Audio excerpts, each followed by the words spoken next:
sahabat-sahabat Kristus, berjumpa kembali melalui Saat Teduh hari ini dengan tema Hidup Beriman.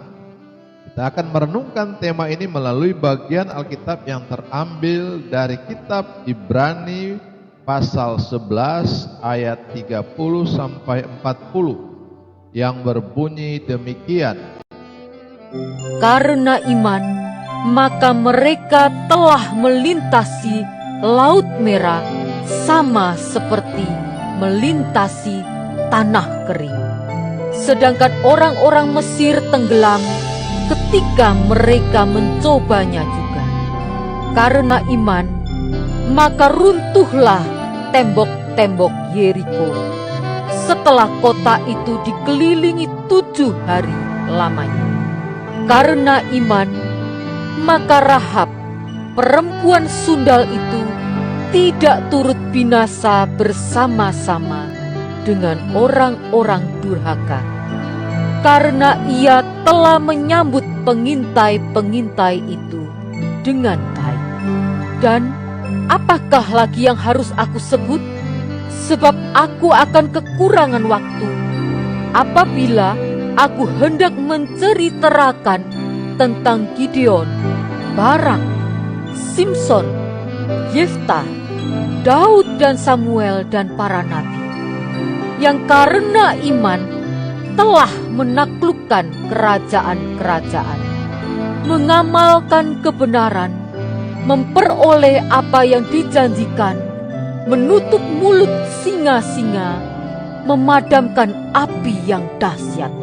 Mereka telah luput dari mata pedang, telah beroleh kekuatan dalam kelemahan, telah menjadi kuat dalam peperangan, dan telah memukul mundur pasukan-pasukan tentara asing.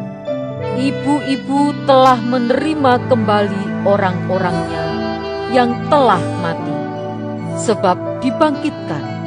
Tetapi orang-orang lain membiarkan dirinya disiksa dan tidak mau menerima pembebasan, supaya mereka beroleh kebangkitan yang lebih baik. Ada pula yang diejek dan didera, bahkan yang dibelenggu dan dipenjarakan. Mereka dilempari, digergaji, dibunuh dengan pedang. Mereka mengembara dengan berpakaian kulit domba dan kulit kambing, sambil menderita kekurangan, kesesakan, dan siksaan. Dunia ini tidak layak bagi mereka. Mereka mengembara di padang gurun dan di pegunungan, dalam gua-gua dan celah-celah gunung. Dan mereka semua tidak memperoleh apa yang dijanjikan itu, sekalipun iman mereka telah memberikan kepada mereka suatu kesaksian yang baik. Sebab Allah telah menyediakan sesuatu yang lebih baik bagi kita. Tanpa kita, mereka tidak dapat sampai kepada kesempurnaan.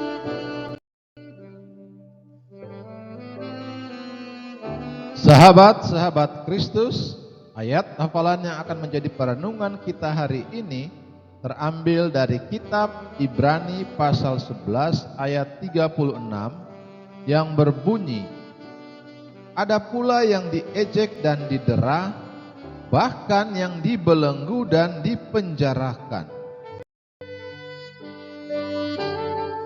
Sahabat-sahabat Kristus, apa yang terlintas di benak Anda ketika mendengar kata beriman? Bagi banyak orang itu artinya mempercayai bahwa Tuhan sanggup mengerjakan hal-hal yang luar biasa, seperti memberikan keturunan bagi Abraham yang sudah lanjut usia, membelah Laut Merah, atau meruntuhkan tembok Yeriko. Namun, kitab Ibrani juga mencatat bahwa beriman termasuk mempercayai Tuhan ketika dia bekerja di balik layar. Misalnya, dalam kasus Rahab yang tidak binasa karena sudah menolong para mata-mata, atau Daud yang mengalahkan kerajaan lain dengan tentaranya. Sahabat-sahabat Kristus, dari sisi manusia tak ada mujizat yang mencolok, tetapi jelas ada campur tangan Tuhan di dalamnya. Yang mengejutkan, ternyata beriman juga termasuk mempercayai Tuhan ketika dia mengizinkan penderitaan. Ada orang-orang yang disebut beriman ketika mereka dipenjara, dibunuh, hidup dalam kekurangan, dan sebagainya. Ayat 36 sampai 37. Hidup beriman tidak menjanjikan kita untuk selalu mengalami mujizat dan keberhasilan. John Piper menyimpulkan, Tuhan memiliki tujuan-tujuannya sendiri yang tidak kita ketahui. Dan iman berarti kita percaya bahwa tujuan-tujuan Tuhan itu baik adanya. Iman berarti mengasihi Tuhan lebih dari hidup, dari keluarga, dari pekerjaan, dari rencana pensiun, dari impian membangun rumah, atau mengumpulkan uang.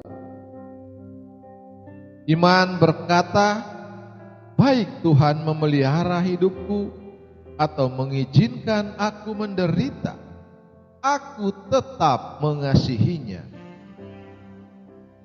Tuhanlah upah kita, yang menyediakan tempat tinggal kekal bagi kita, harta yang kekal dan lebih berharga daripada segalanya. Apakah ini menggambarkan iman Anda? Sahabat-sahabat Kristus, makin sulit keadaan, makin besar iman yang dinyatakan bahwa Tuhan adalah yang paling berharga dan mulia dalam kehidupan. Terpujilah Kristus, haleluya. Tuhan memberkati dan menyertai kita semua. Amin.